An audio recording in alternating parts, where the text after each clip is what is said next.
Good morning, everyone, and happy Friday. I am shooting this video really quick to get it out. I wanted everybody to hear from me directly to know what's going on and, more important than that, how we're managing these situations and to give you guys some kind of idea of what to expect when these type of situations occur so it doesn't seem like kind of rushed. Because sometimes these things can kind of take place and the information come across urgent, and it is urgent information, but how we handle these situations when the information comes out. So you again have some kind of working knowledge of this entire situation. So always know, first and foremost, that I'm going to handle these situations that occur in a worst case scenario type situation. I've been to a funeral last Friday, and I could have gone to another funeral today, as I had another really good friend of mine lose her father super fast from this COVID situation. And everybody that's in the office that is continuing to serve like we do, I feel a personal responsibility to make sure that um, I don't have any kind of situation where I've got to go to a funeral for somebody that works for my organization, for our organization, and I have a very difficult time dealing with death as is.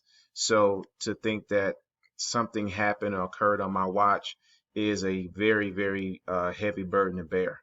So again, my mindset is I would rather err to the side of caution, and ask questions later as opposed to not giving it the sensitivity that it deserves. Um, let's keep in mind that we are in the service business, and no matter what, we have responsibility not just to you guys. I have responsibility not just to you guys, but we as an organization have responsibility to our clients. And part of that responsibility, the thing that makes this COVID environment very difficult to deal with, is everything is changing. And because we are still serving, we have a responsibility to not just serve, but serve the right way, meaning that we've got to make sure that the clients have what they need. And in that thought process, we have to keep in mind that we may sometimes have to bring outside organizations in to help, whether that's a therapist, a nurse practitioner, or someone that isn't in our normal testing protocols to help facilitate getting the clients what they need. Please know that every organization or entity that we have to interact with has a testing protocol as mandated by the state of Maryland. And because of that, we do feel comfortable. I feel comfortable bringing people into this equation to see our clients because, again, we have responsibility to make sure they get the help that they need because we don't provide everything in house.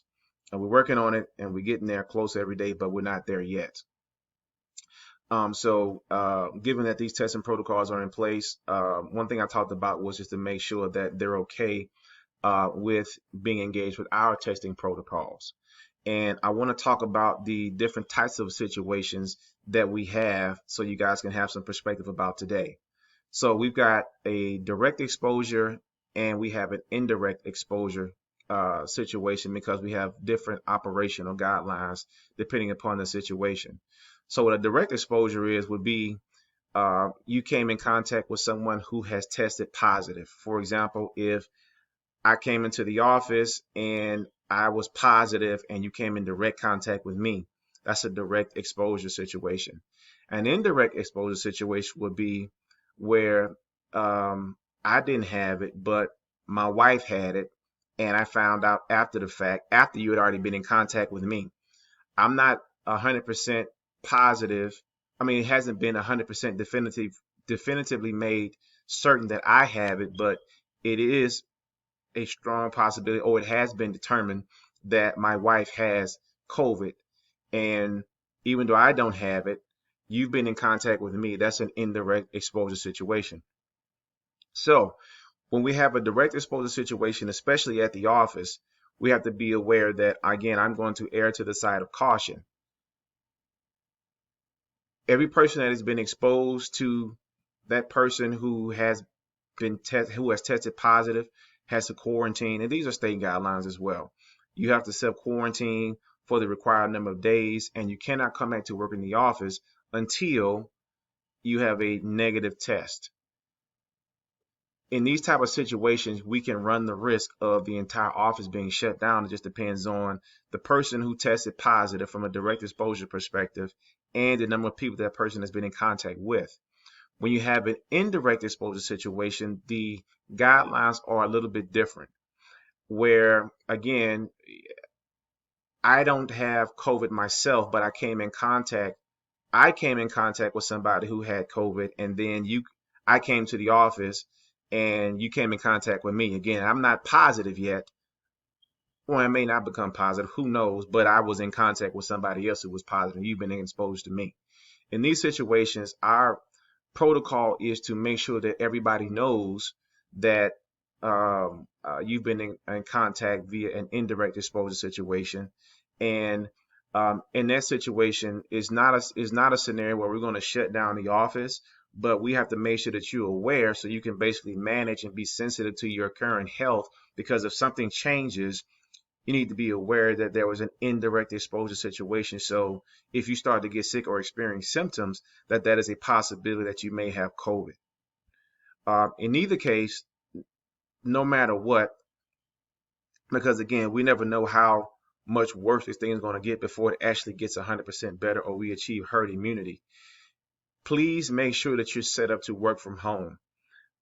We have a program called Time Doctor, because a lot of the stuff that we do in the office requires requires a telephone and a laptop. A cell phone and a computer. I mean, you got to make phone calls and be on the computer to get various things done. In those situations, you should be set up with Time Doctor where you can log in and work from your computer. Time Doctor is critical to gauge and for us to manage hours. Having Time Doctor set up should be a number one priority for everyone, because again, we don't know how much worse this thing can get before it actually gets 100% better. So in a worst case scenario situation, if we say, hey, everybody's going to be working from home, we don't want to be in a situation where you don't know how to work from home. Thus, this is where Time Doctor comes into play.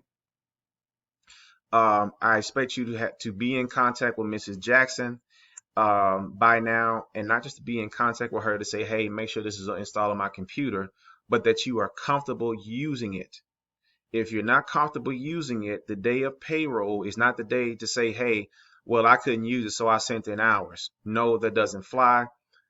Get in contact with Mrs. Jackson. Make sure you know how to use it. Test it out. Get some practice with it, because again, we don't know how much worse this thing is going to get before it gets better. We're going to do everything we can do to make sure that we're not just not us. We're just not the only ones following guidelines, but the people who interact with us are following guidelines as well. The tricky part about this is that we all know how we interact with each other at work and we wear masks, et cetera, et cetera. But we don't know how the people that you interact with when you leave the office and when you're at home, whether you're wearing a mask or the people that come to your home are wearing masks. We don't know how seriously they take it. So again, that's what makes this situation so very, very tricky with COVID. Let's not assume that these type of things don't take place, because they do, just being 100% real. But know that we have to make sure we got these protocols in place. So again, we have a direct exposure situation and an indirect exposure situation. And we've got various things set up to make sure that in case you got to work from home, that you should be able to work from home. Again, do not wait to the last minute or day of payroll to say, hey, I don't know how to use this.